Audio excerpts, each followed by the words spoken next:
You are listening to Alex Nanlohi Podcast, to know the Lord and to make Him known.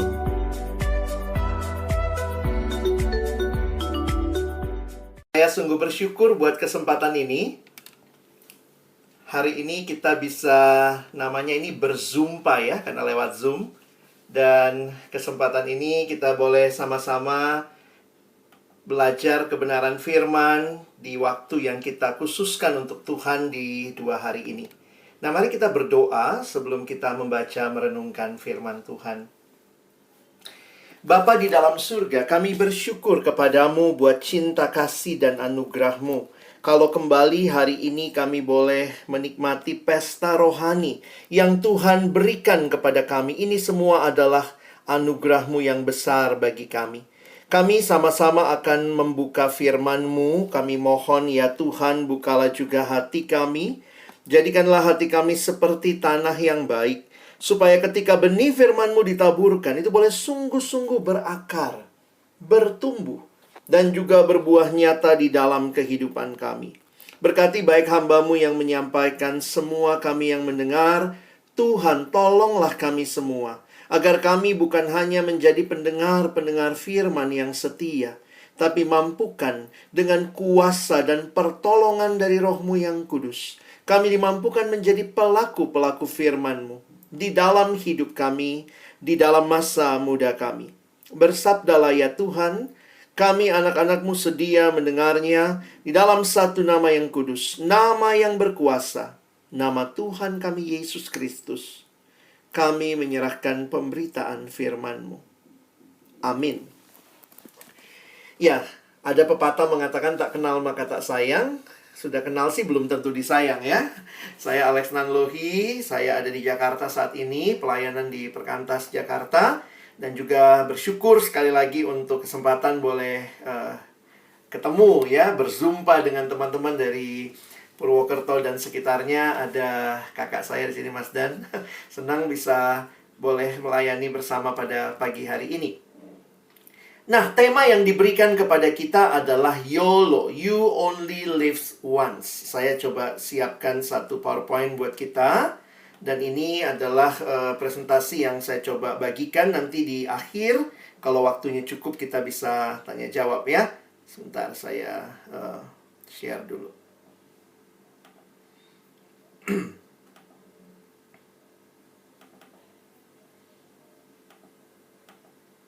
Oke. Slogan ini menjadi slogan yang menarik di tengah-tengah anak muda ketika bicara tentang hidup. Bahwa you only live once. Kalau you only live once, maka apa sebenarnya yang harusnya menjadi tujuan dalam hidup? Saya pernah baca ada t-shirtnya anak remaja, tulisannya begini teman-teman ya. Masa kecil bahagia, masa muda foya-foya, masa tua kaya raya, mati masuk surga. Teman-teman, kalau ada hidup yang seperti ini, saya juga pengen milih yang pertama. Tapi hidup tidak seperti itu. Disinilah kita berharap untuk melihat hal yang lebih penting lagi dalam hidup yang cuma satu kali ini. Sebuah kutipan mengatakan, hidup cuma sekali. Jangan menua tanpa arti. Wah, ini bisa jadi judul lagu gitu ya. Bisa jadi like this begitu untuk generasi ini. Semua orang berbicara tentang arti hidup. Karena hidup yang diberikan cuma satu kali ini, kemudian menjadi hidup yang terus-menerus digumulkan, dilewati di dalam berbagai pergumulan. Banyak orang yang mencoba setting masa depan seperti apa. Tentunya maunya yang sukses. Ada yang berpikir tentang lulus kuliah, karirnya nanti bagus. Ada yang berpikir pokoknya punya uang banyak. Atau ada yang sederhana, saya mah ingin membangun rumah tangga. Ya, happily ever after. Tetapi apapun yang sedang kita rencanakan, sebenarnya manusia maunya bright future ahead. Bahkan ada lagi yang mengatakan maunya gembira, maunya senang, maunya happy. Tapi apa sebenarnya happiness? Apa happiness itu adalah ketika kita punya apa yang kita impikan. Kalau mungkin dia impikan punya mobil sport yang terbaru. Atau ada juga yang mungkin memimpikan sederhana. Wah, pingin jalan-jalan ke semua tempat ini di dunia. Setiap orang punya keinginan, punya mimpi, punya definisi kebahagiaannya sendiri. Tapi hari ini, kalau kita mau bicara tentang hidup, mengapa kita lupa Sang Pemberi hidup?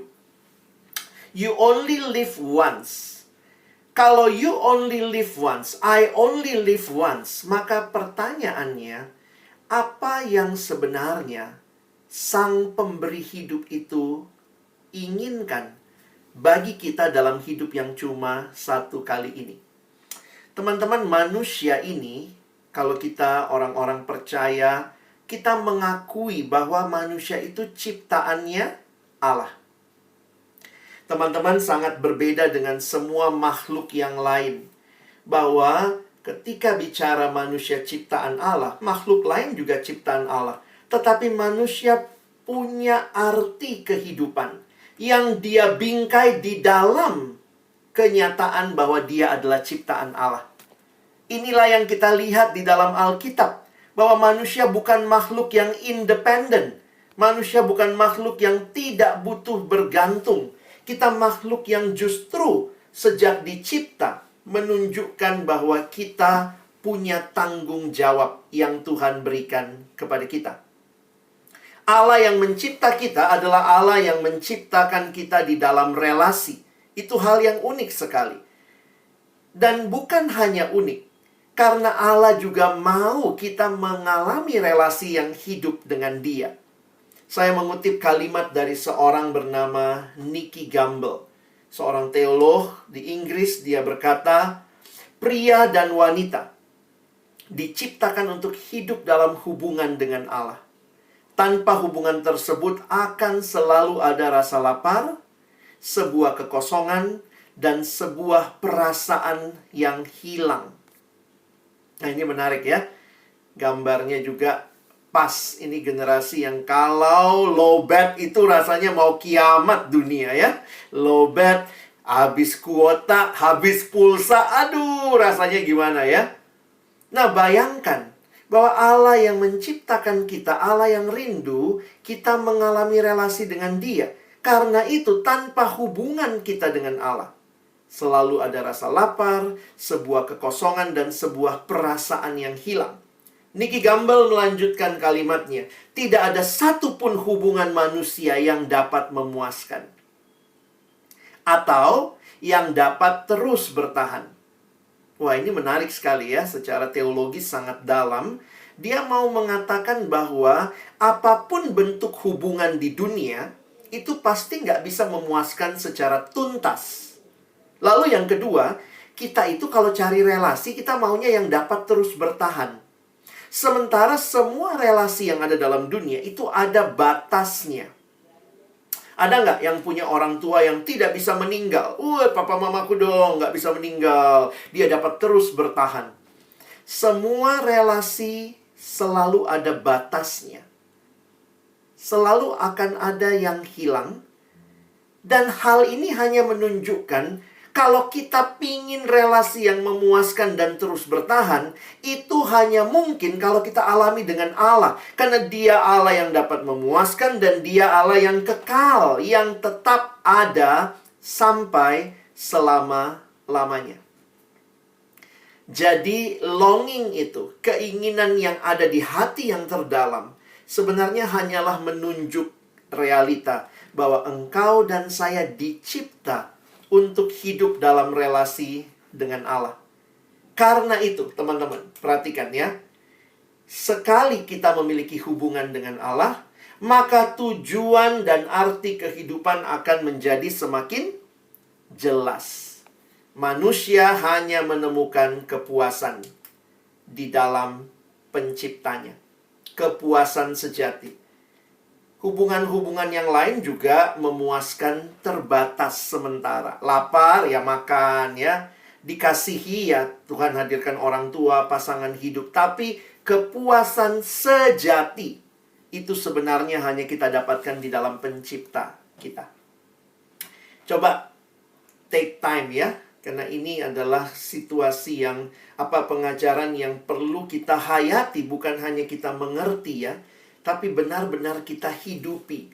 Bahwa betul yang bisa memberikan kepuasan sejati itu hanya pencipta kita. Tidak heran dalam kitab Pengkhotbah pasal 12 ayat pertama, pengkhotbah berkata, "Ingatlah penciptamu pada masa mudamu." Kenapa ya masa muda ya? Apa memang masa muda ini banyak orang tidak ingat pencipta? Kalau masa muda rasanya hidup masih panjang. But you only live once. Dan kita nggak tahu seberapa panjang. Kalau begitu dalam hidup yang cuma satu kali ini, ya tanya dong sama penciptamu. Seorang anak remaja datang sama saya dan dia bilang, "Saya agak tertekan, Kak." Kenapa? Habis dia baca horoskop, teman-teman. Lalu dibilang lah, bintang minggu ini. Wah, dia gara-gara baca itu mulai hatinya terusik. "Aku terpengaruh, Kak." Saya bilang, kamu juga lucu sih ya. Apain baca seperti itu? Kalau kamu mau tahu dirimu, bukan baca horoskop. Bintang minggu ini, hati-hati kamu Pisces, jangan deket-deket. Hati-hati kamu Capricornus, jangan main sama Pisces, dia ikan, nanti kamu basah, begitu ya. Jadi akhirnya orang berpikir bahwa hidupnya ditentukan oleh bintang. Ini kan bodoh bin goblok ya. Mengapa kita merasa yang menentukan hidup kita adalah bintang? Dan akhirnya ada satu survei katanya ya, waktu buka-bukaan di Amerika, ternyata ada majalah remaja. Majalah remaja itu ada horoskopnya. Nah, lalu kemudian ternyata cara horoskopnya ditulis, teman-teman tahu nggak? Ternyata editornya datang ke sekolah-sekolah yang ada anak SMA, terus suruh mereka tulis apa yang kamu nggak suka minggu ini. Tulis apa yang kamu suka minggu ini. Tulis apa yang kamu pengen pakai minggu ini. Tulis apa yang kamu nggak pengen pakai minggu ini. Lalu setelah masuk semua tulisan anak remaja itu di random dimasukin. Bintang ini, bintang ini, bintang ini. Makanya waktu remaja baca, dia bilang, "Ih, aku banget." Ya karena yang ngisi juga sama-sama remaja. Itulah ya, hanya untuk meningkatkan oplah penjualan. Ada kutipan mengatakan, kalau engkau mau tahu tentang hidupmu, jangan tanya sama bintang. Tanya sama penciptanya bintang. Kalau kamu mau tahu hidupmu, tanya sama penciptamu. Penciptamu yang paling tahu untuk apa dia menciptakan engkau. You only live once. That's why you need to know the God who made you. Kamu perlu kenal siapa Tuhan yang menciptakan engkau. Tuhan yang menciptakan engkau dengan tujuan. Dan tujuannya itu indah dan mulia. Kadang-kadang kita suka lupa ya. Tuhan itu kan menciptakan kita dengan sebuah tujuan. Rancangannya indah. Nggak ada dari kita yang waktu lahir Tuhan kaget. "Ih, kok ada? Aku nggak pernah rancang, kok dia ada?" gitu ya. Makanya waktu saya melayani seorang anak remaja, sebenarnya mahasiswa tingkat 1. Dan kemudian dia bilang sama saya, "Kak Alex, ini satu retret, saya ingat sekali satu waktu karena dia yang jemput saya, lalu ternyata saya satu kamar sama dia." Terus kemudian dia cerita-cerita, "Kak Alex, saya males di rumah." Dia bilang gitu ya, masih mahasiswa tingkat 1. Dia bilang, "Kenapa?" "Habis saya males aja di rumah. Karena papa mama nggak ngarepin saya." Loh, saya bilang, "Kamu tahu dari mana?" "Ya itu, mereka kalau marah ngomongnya begitu." Jadi waktu itu papanya marah. Lalu kemudian tiba-tiba papanya ngomong, "Dasar kamu anak yang nggak diharapkan." Nah, dia waktu awalnya dengar itu, dia pikir, "Alah, nggak ngarep. Ayo, siapa yang berbuat? Buktinya aku ada." Gitu ya. Jadi dia awal-awalnya cuma ketawa lah. "Alah, nggak ngarep. Tapi kemudian waktu mamanya marah, mamanya keluarin kalimat yang sama. "Dasar kamu anak yang nggak diharapkan." Jadi dia tumbuh dengan kekecewaan terhadap keluarga yang dia cuma taunya tidak mengharapkan dia. Dan kemudian yang menarik teman-teman, dia jadi malas di rumah. Kalau kuliah jam 8 pagi, kalau kuliah jam 10 pagi, jam 8 pokoknya dia berangkat. Malas ketemu orang rumah. Kalau selesai kuliah jam 5 sore, dia nongkrong dulu, tunggu sampai malam jam 8. Pulang, tinggal makan malam, tidur. Malas ketemu orang rumah. Kenapa? Aku kan anak yang gak diharapkan. Teman-teman, dia bawa itu sekian lama. Dan kemudian ketika kami ngobrol, saya juga tanya sama dia, betulkah kamu tidak diharapkan? Dia bilang, gak tahu tuh. Tuh suka bercanda juga. Kamu tuh dipungut di tong sampah. Terus kamu tertekan. Iyalah kak, gitu ya. Saya bilang, makanya jangan terlalu sering lihat tong sampah. Nanti kamu lihat tong sampah, ih mirip gitu ya. Jadinya tertekan gitu ya.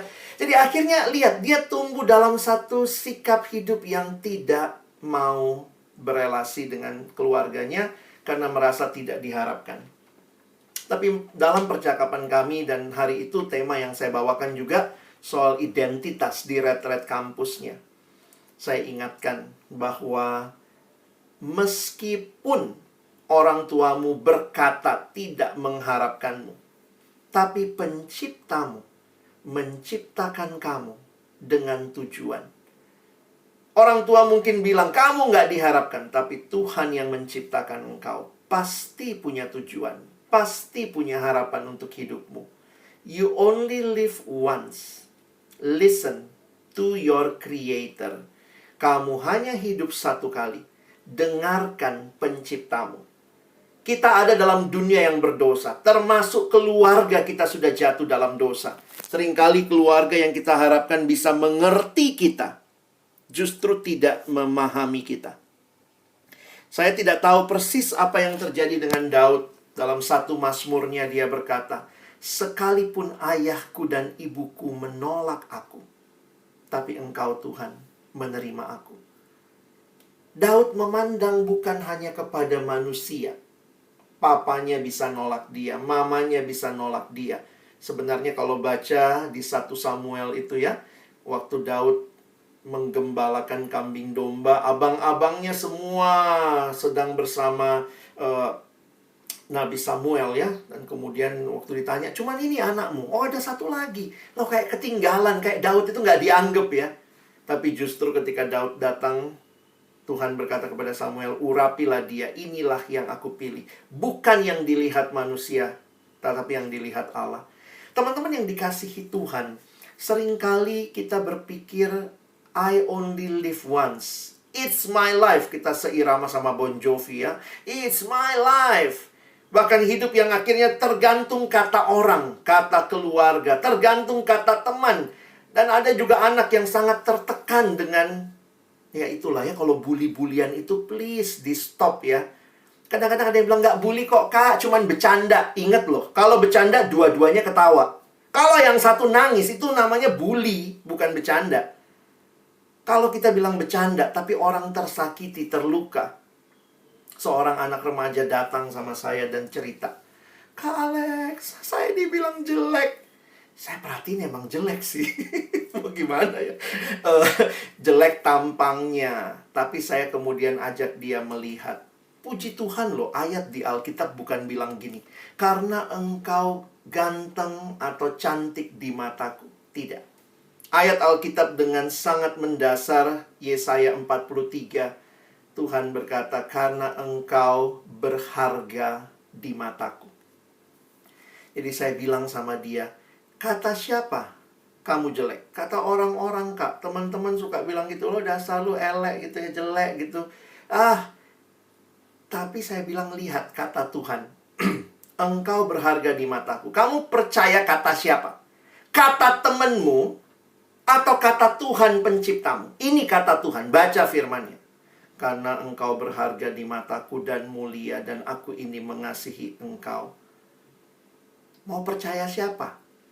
Tapi iya sih kak, habis kalau kita dikatain jelek kan kita dengar sakit hati kak. Iya, makanya banyak baca firman Tuhan. Jadi kamu juga nggak sakit hati. Karena apa? Masa percaya sama kata orang yang dia sendiri juga tidak tahu bahwa dirinya dicipta oleh Allah, mengatai sesama ciptaan Allah, mengatai kamu, mengatai penciptamu. Jadi akhirnya saya ajarin sama dia, kalau ada yang bilang kamu jelek, tatap matanya, liatin dia, pelototin, bilang sama dia, kamu bilang saya jelek, masalahnya bukan di saya, di matamu. Kamu matanya yang nggak benar, karena mata penciptaku mengatakan aku berharga. Wah teman-teman, Banyak kali ketika kita tidak ingat pencipta kita. Makanya pengkhotbah bilang, ingat penciptamu pada masa mudamu. Karena dengan mengingat penciptamu, kita bisa memaknai hidup kita dari perspektif Allah. Ya, Tuhan yang ciptain kita kok. Dia pasti punya tujuan, dia pasti punya kehendak, dan itulah yang kita jalani di dalam kehidupan kita. Nah, hati-hati ketika manusia mulai cari kepuasan di luar Tuhan. Lucu ya. Kalau Tuhan satu-satunya pribadi yang bisa kasih kepuasan kita tolak, apalagi yang bisa memuaskan kita? Coba saya ulangi kalimatnya ya. Kalau Tuhan yang satu-satunya bisa kasih kepuasan sejati, kita tolak. Terus kita cari kepuasan yang lain. Itu berarti tidak akan pernah memuaskan kita. Karena itu salah satu definisi dosa yang saya suka dari John Piper waktu dia menggali tentang dosa. Satu aspek dosa dia katakan begini. Sin is what you do when your heart is not satisfied with God. Dosa itu adalah apa yang engkau lakukan ketika hatimu tidak puas dengan Allah. Harusnya engkau dan saya puas dengan Allah. Tapi kemudian manusia mencari kepuasan lain. Ya, nah, you only live once. Udahlah, masa sih hidup cuman kayak begitu aja? Ayo nikmati. Seorang terpelajar, ini orang luar biasa. Di kampus kita ketemu, di sekolah kita ketemu, tapi rumus-rumusnya ya. Tapi kalau kita lihat namanya, jangan lupa dia seorang Kristen, anak Tuhan yang sungguh-sungguh. Dia menulis juga beberapa buku Kristen. Dia menuliskan namanya Blaise Pascal. Ya, kita cuma ingat rumusnya kadang-kadang ya. Dia berkata, hati manusia biar kecil, namun jika seisi dunia diisi ke dalamnya, tetap tidak akan memuaskannya. Hanya Sang Pencipta yang bisa memuaskannya. Teman-teman, kalau begitu apa arti hidup kita? Kalau kita cuma hidup satu kali, maka apa yang seharusnya teman-teman dan saya alami dalam hidup yang cuma satu kali ini? Ingatlah penciptamu. Kembalilah ke penciptamu. Dengarkan rancangannya yang indah bagimu. Kejadian pasal 1 ayat 26-28. Ketika awal Allah menciptakan manusia, ada beberapa kata yang menarik untuk kita perhatikan. Mari kita baca sama-sama. Saya akan bacakan buat kita Kejadian 1 ayat 26 sampai ayat yang ke-28. Berfirmanlah Allah, baiklah kita menjadikan manusia menurut gambar dan rupa kita, supaya mereka berkuasa atas ikan-ikan di laut dan burung-burung di udara, dan atas ternak, dan atas seluruh bumi, dan atas segala binatang melata yang merayap di bumi. Maka Allah menciptakan manusia itu menurut gambarnya. Menurut gambar Allah diciptakannya dia, laki-laki dan perempuan, diciptakannya mereka. Allah memberkati mereka, lalu Allah berfirman kepada mereka, beranak cuculah dan bertambah banyak, penuhilah bumi, dan taklukkanlah itu. Berkuasalah atas ikan-ikan di laut, dan burung-burung di udara, dan atas segala binatang yang merayap di bumi. Identitas manusia sejak awal dikasih tahu kepada kita di ayat ini. Waktu Allah menciptakan kita, kita diciptakan menurut gambar dan rupa Allah. Nah, ini kalimat yang menarik dan sangat dalam maknanya. Gambar dan rupa Allah, itulah identitas kita. Tujuan kita harusnya selaras dengan identitas kita sebagai gambar dan rupa Allah. Teman-teman, apa artinya gambar Allah? Sebenarnya ada beberapa pemahaman, saya akan berikan dua hari ini. Yang pertama, gambar Allah adalah mewakili Allah. Kak Alex berapa kali pelayanan ke sekolah-sekolah gitu ya, karena saya staff di siswa, ketemu juga ke SMP begitu ya. Nah, pernah tuh saya ajak datang ke sekolah. Nah, menarik gini, biasanya di depan kelas, selain burung Garuda, ada siapa berdua di depan kelas? Ada presiden sama wakil presiden ya, yang selalu nyengir, senyum, kalian nggak bales gitu ya. Nah, waktu itu saya tanya sama adik-adik SMP nih ya. Saya bilang, Adik-adik, mana presiden kita? Terus semua langsung nunjuk belakang saya, itu gitu ya. Karena saya depan kelas, itu gitu ya. Nah, saya tanya sama mereka, kalau ini presiden kita, ada berapa presiden di sekolahmu? Karena setiap kelas punya satu. Ini bukan presiden kita, teman-teman. Ini cuma gambarnya. Tangkap ya? Itu bukan presiden kita, itu cuma gambarnya. Jadi, itu gambar, tapi itu bukan gambar sembarangan. Karena itu gambarnya siapa? Gambarnya presiden. Penghayatan itu menolong kita menghayati. Apa artinya kita gambar Allah? Kita bukan Allah, tetapi kita dipilih untuk menggambarkan Allah. Jadi, mewakili Allah. Gambar itu mewakili aslinya. Ada juga yang gitu ditanya, pacarmu yang mana? Langsung buka dompet, tunjukin, ini pacarku loh, ini pacarku. Ih, tipis amat pacarmu ya. Itu bukan pacarmu, itu cuma gambarnya, fotonya. Foto itu mewakili aslinya.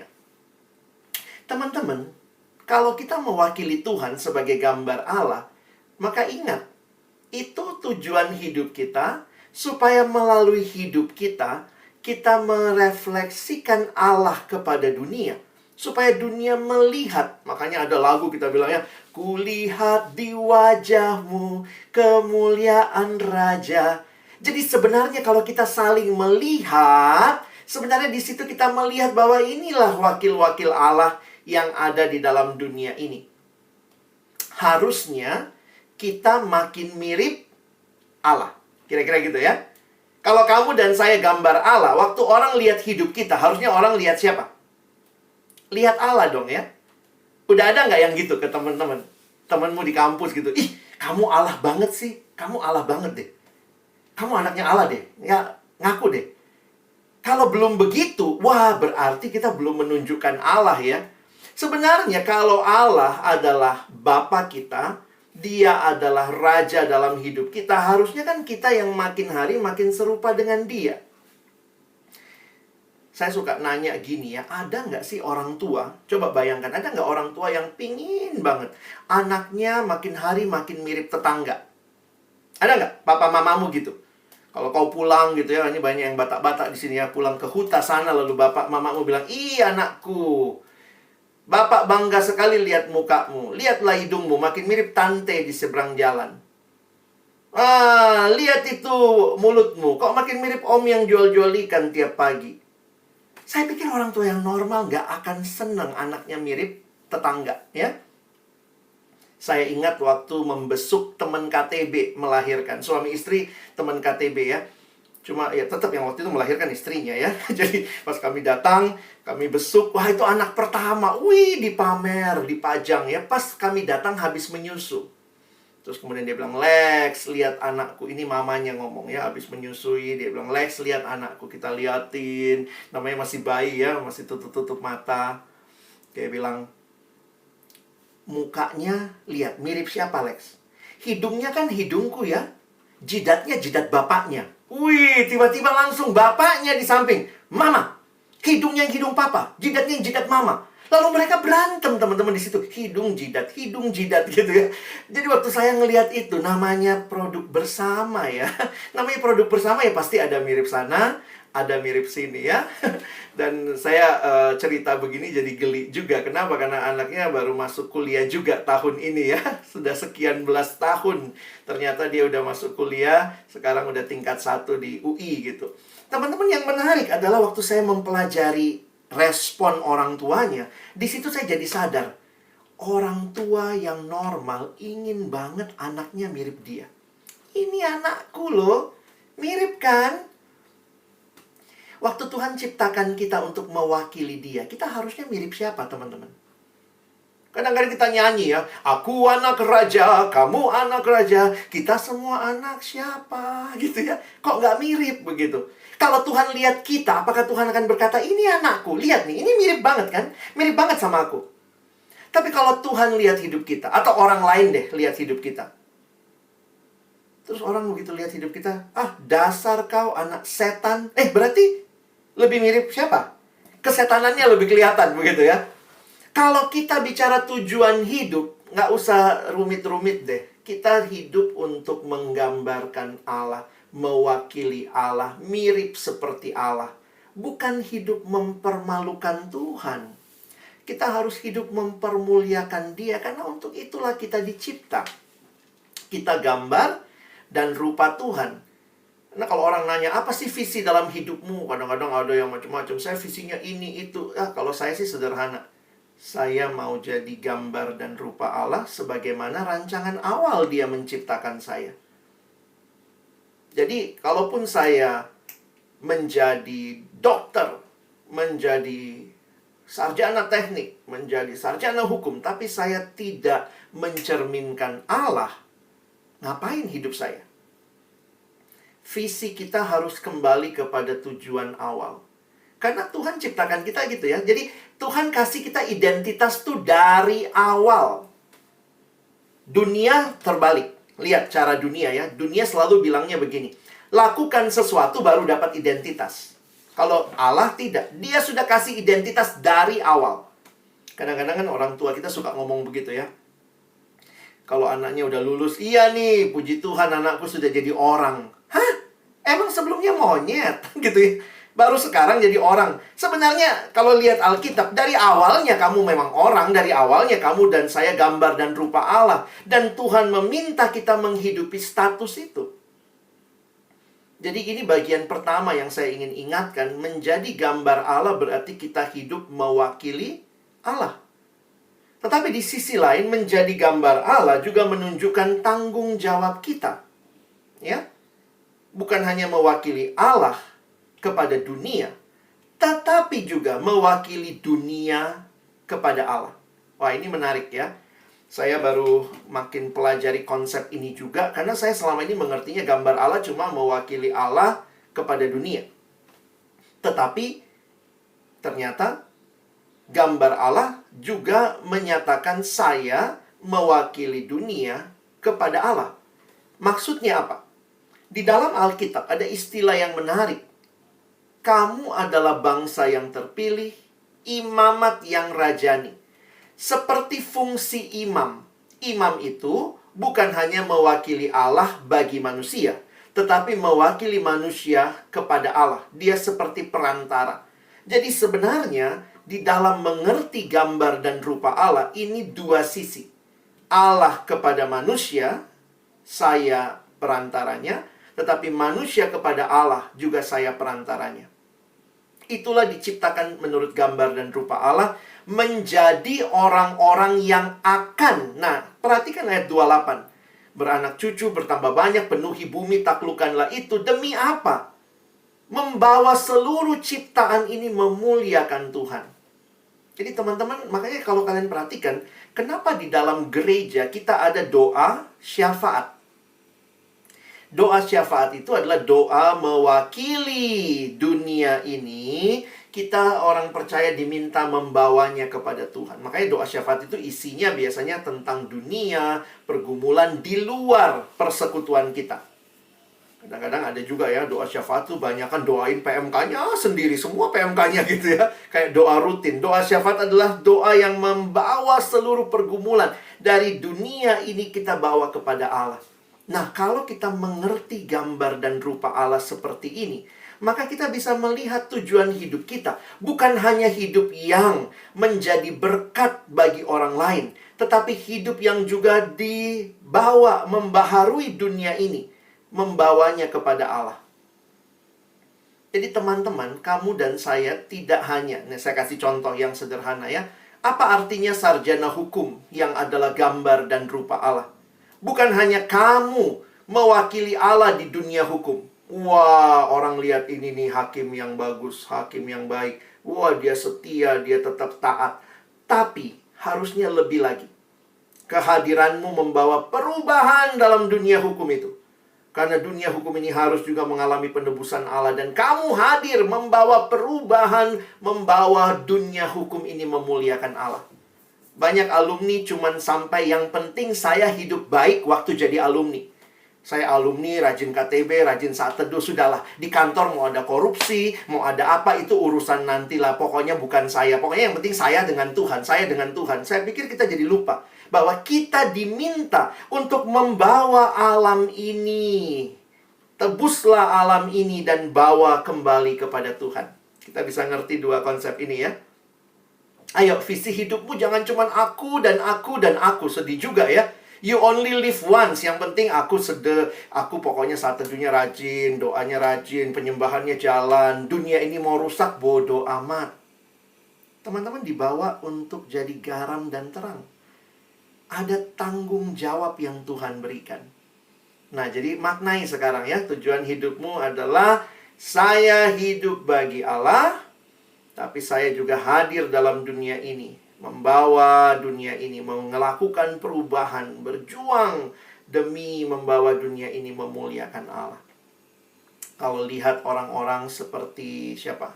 Kita tahunya mungkin Pak Ahok gitu ya. Dalam kelemahan dia juga yang tidak sempurna, tapi Tuhan pakai dia membawa perubahan. Nggak betah lihat orang korupsi. Wah, bikin sistem. Semua harus lewat komputer pelaporannya. Kan itu usaha-usaha yang dia lakukan supaya membawa sistem dunia ini ditebus memuliakan Allah. Bisa aja Pak Ahok bilang yang penting dia baik ya, dia rajin saat teduh, katanya dia tiap hari baca Alkitab berapa jam. Puji Tuhan, dia dan Allah sangat dekat. Tapi kalau cuma seperti itu, apa cuma itu rencana Allah? Karena itu teman-teman alumni, teman-teman yang siap nanti jadi alumni, mahasiswa baru masuk saya Kak, udah ngomongnya alumni aja. Kita sedang diminta hadir menjadi gambar Allah yang mewakili Allah kepada dunia, tetapi juga membawa dunia yang dibaharui memuliakan Allah. Kalau ini cerita hidup kita, wow. Maka kalian mau jadi sarjana hukum kah, kalian mau jadi teknik, kalian dokter, kalian mungkin keperawatan, kalian ada dalam bidang sosial politik. Selalu ingat, saya tetap jaga kekudusan, tapi saya membawa perubahan. Walaupun sulit, kadang-kadang sulit, tapi saya dipanggil Tuhan hadir di situ. Jadi, ini jadi bagian kita, ya. Makanya kalau baca ayat 28, saya mikir, kenapa mesti menguasai bumi, menaklukkan, berkuasa atas ikan di laut? Dan waktu teman-teman sekarang kuliah, kalian kuliah supaya tahu ilmu-ilmu yang baik, supaya kamu bisa menebus bidang-bidang itu. Penuhi bumi, taklukkan itu, bawa kembali memuliakan Tuhan. Itu kehidupan yang Tuhan mau engkau dan saya alami. Jadi sadar atau tidak, orang yang hidup satu kali, teman-teman, setiap orang tuh pasti punya cerita. Benar nggak? Ya. Nah, cerita itu semua orang miliki. Nah, karena saya kutip kalimatnya Timothy Keller ya. Dia pakai pemahaman ini untuk mengerti arti hidup. Dia bilang begini. Orang tidak bisa membuat apapun menjadi sesuatu yang masuk akal atau memiliki arti tanpa menempatkannya di dalam semacam alur cerita. Jadi, kalau kamu punya cerita yang jelas membingkai hidupmu, maka disitulah sebenarnya semua pilihan dan tindakanmu akan tergantung apa yang sedang kamu pilih. Apa yang jadi ceritamu. Nah, contohnya begini deh. Kalau ternyata ceritamu cuma uang, wah, uang itu ceritamu. Maka kalau ditanya, ngapain kuliah? Supaya bisa cepat lulus, cari kerja, dapat uang. Ceritamu uang. Apapun pilihanmu. Kenapa kamu itu? Supaya dapat uang. Uang. Jadi ketika ada yang menjadi cerita besarmu, cerita besar itu akan membingkai hidupmu dan semua pilihan-pilihanmu punya arti di dalam relasinya dengan cerita besar hidupmu. Jadi, cerita besar itu seperti menjadi kacamata atau lensa yang melaluinya kita memandang dunia. Nah, dalam kehidupan ada orang-orang yang punya berbagai cara pandang ya. Dan ini memang menyedihkan. Karena cara pandang ini ada yang menolak Tuhan. Jadi bayangkanlah, kalau cerita hidup orang itu nggak ada Tuhan, dia buang Tuhan dari hidupnya, ya udah. Dia hanya hidup bagi dirinya sendiri. Nah, ada seorang yang mencoba memetakan ya. Dia bilang ini namanya world view, cara pandang terhadap dunia. Maka dia bilang, kalau kalian lihat ini bisa ikuti ya, kayak flowchart. Yang merah-merah itu namanya worldview-nya. Ya, misalnya contoh mulai, kalau kamu percaya nggak Allah eksis? God eksis, itu paling kiri atas. Kalau God eksis, kamu bilang yes, maka lanjut lagi. Apakah more than one God exist? Kalau kamu bilang yes, lebih dari satu dong Tuhannya, maka sudah merahnya kamu politeis. Nah, ini mungkin kira-kira cara pandang. Jadi bayangkan kalau kamu punya cara pandang politeis, maka kamu memandang segala sesuatu dari perspektif itu, sadar atau tidak. Kalau kamu bilang God exist, don't know, nggak peduli. Kamu agnostik, gitu kira-kira ya. Kalau kamu bilang God exist, yes. Tetapi more than what God exists, no. Maka tanya lagi, apakah Tuhan mengontrol dunia ini? Kalau kamu bilang yes, nah itu terus-terusan lah itu ya. Nanti ada ininya, kalian bisa lihat. Nah, ini dalam dunia ini orang seperti ini ya. Semua orang yang hanya hidup satu kali punya berbagai cara pandang. Tapi kita bersyukur sebenarnya, karena kalau kita lihat, harusnya cara pandang kita bukan datang dari kita. Harusnya datang dari yang mencipta kita. Karena itu ada kalimat indah mengatakan, if life is a story, there must be a storyteller. Dan kita sadar yang menciptakan kita Tuhan. Karena itu harusnya cara pandang kita selalu dari perspektifnya Allah. You only live once. Maka belajarlah memandang semuanya dari sudut pandang penciptamu. Teman-teman, Alkitab ini sebenarnya kalau kita peres ya, Alkitab itu punya satu cerita utama ya, yang kita sebut dengan the big story of the Bible. Kalau ditanya di Alkitab tuh apakah kumpulan cerita atau satu cerita? Itu gimana tuh? Ya, dua-duanya benar. Ada kumpulan cerita, ada cerita Abraham, ada cerita Daud, ada cerita murid-murid Yesus, ada cerita Paulus. Jadi di Alkitab kumpulan cerita, tapi juga satu cerita. Karena ketika kita melihat dari Kejadian sampai Wahyu, ada satu benang merah yang sangat solid.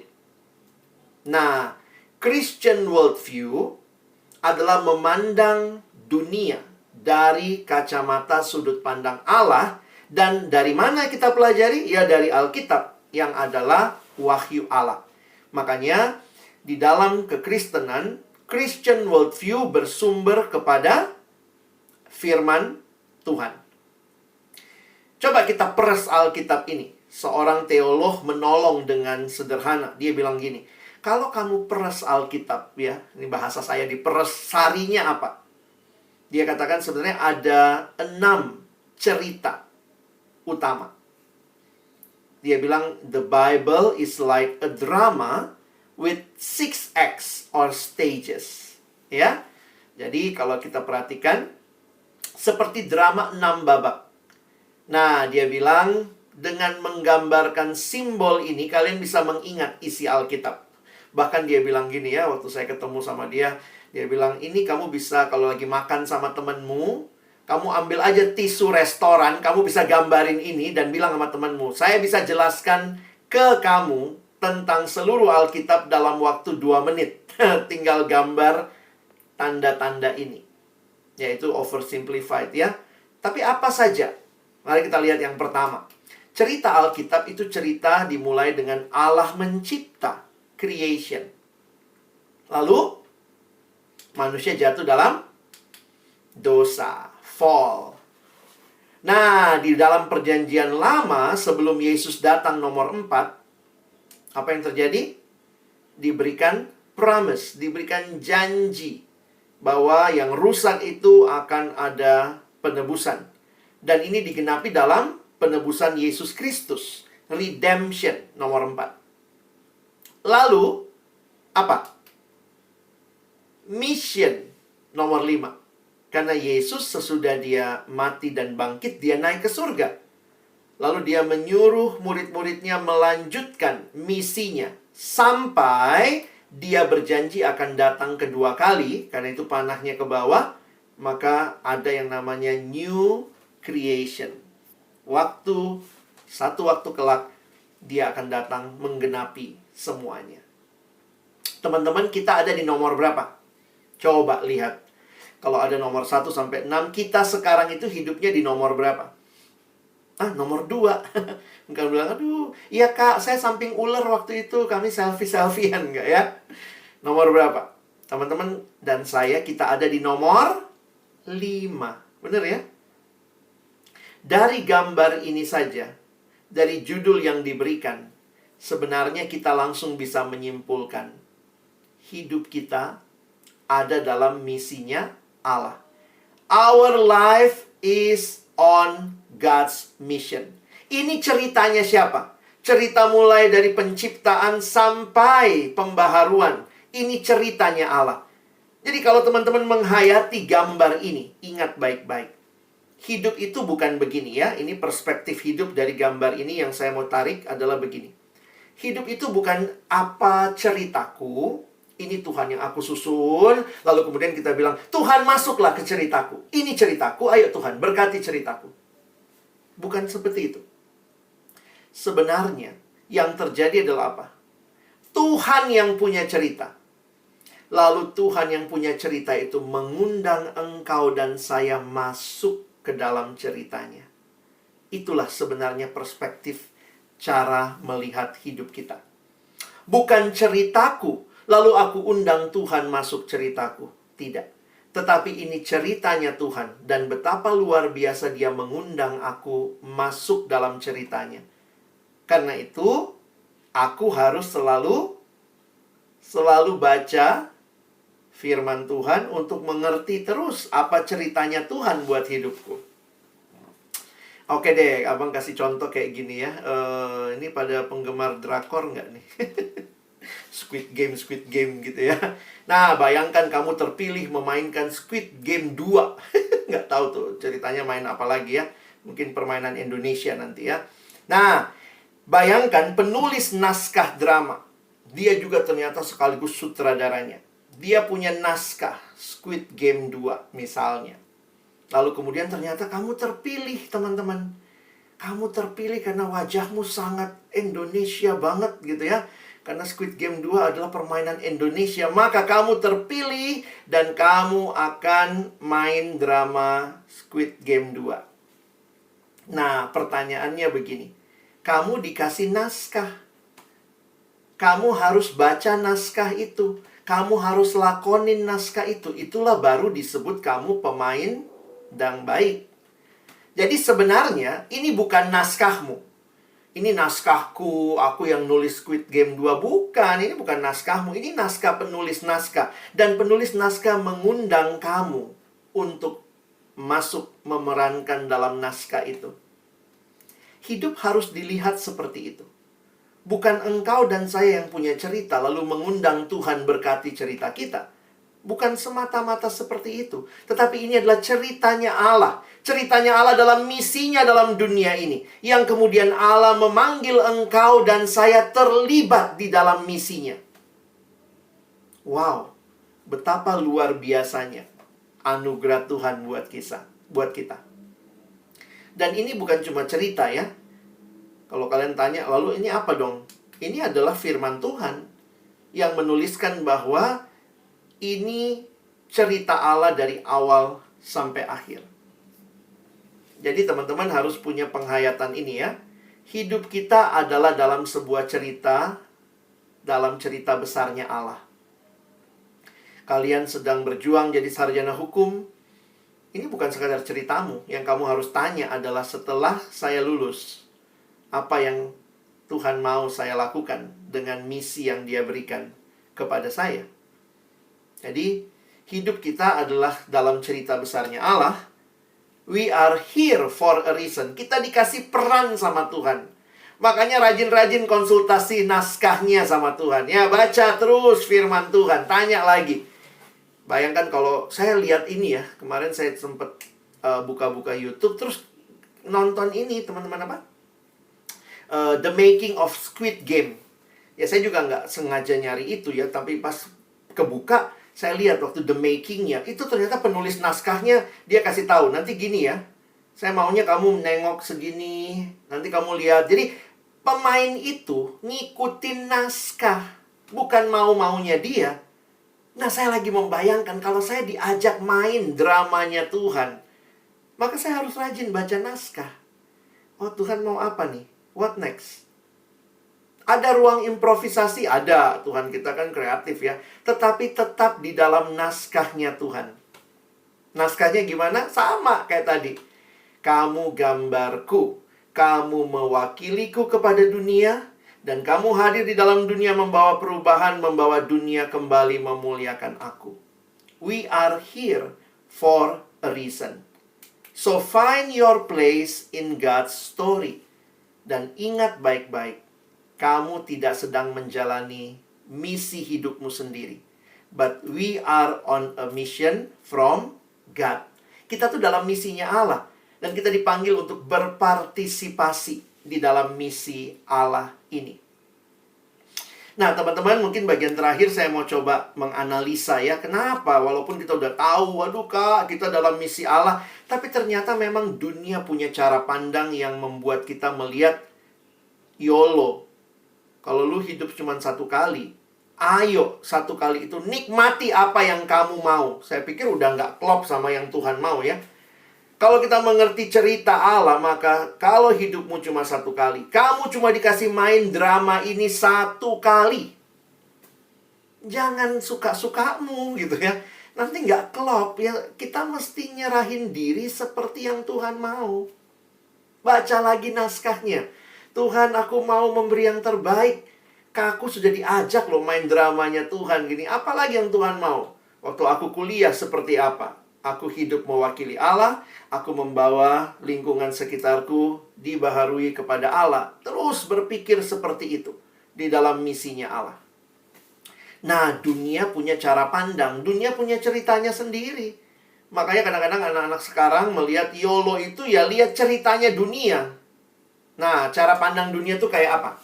Nah, ada beberapa contoh ya. Khususnya tentang kebahagiaan. Saya itu akan bahagia jika...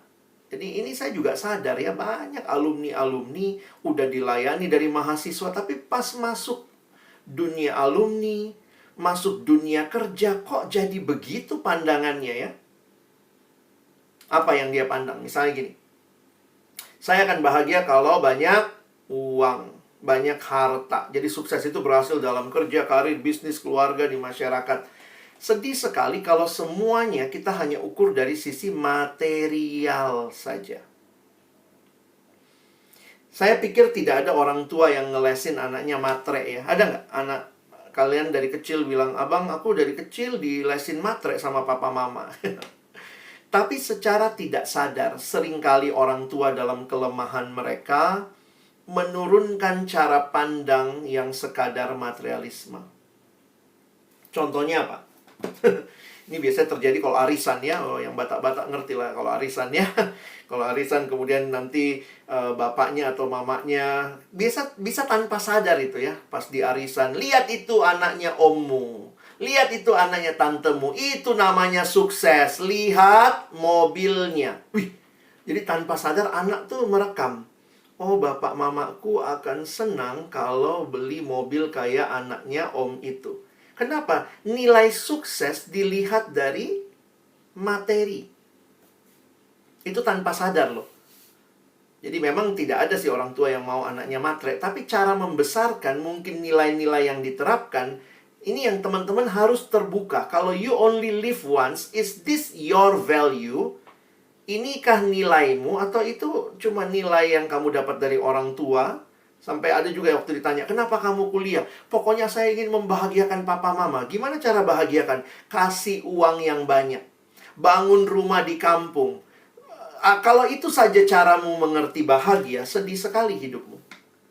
Saya tidak mengatakan materi tidak penting. Silahkan materi dipakai, tapi itu bukan tujuan. Materi harusnya jadi alat, bukan tujuan.